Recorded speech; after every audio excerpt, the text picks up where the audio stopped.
பாருங்க, முன்னாள் மாணவர் ஆசானாகவும் இந்நாள் மாணவர்கள் நம்ம பள்ளியில சிறப்பா இந்த சாதனையை செய்யக்கூடிய இடத்துல இருக்காங்கன்னா இது பெண் குழந்தைகளுக்காக மட்டுமல்ல, எங்கெல்லாம் பெண் குழந்தைகள் இல்லையோ அங்கெல்லாம் ஆண் குழந்தைகள் பாலியல் ரீதியான துன்பத்திற்கு ஆளாக்கப்படுகிறார்கள்.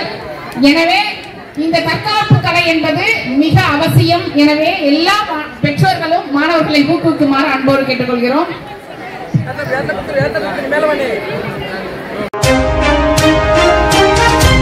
உள்ளூர் செய்திகளை உடனுக்குடன் தெரிந்து கொள்ள விடியல் செய்திகள் ஆன்லைன் சேனலை சப்ஸ்கிரைப் செய்யவும்.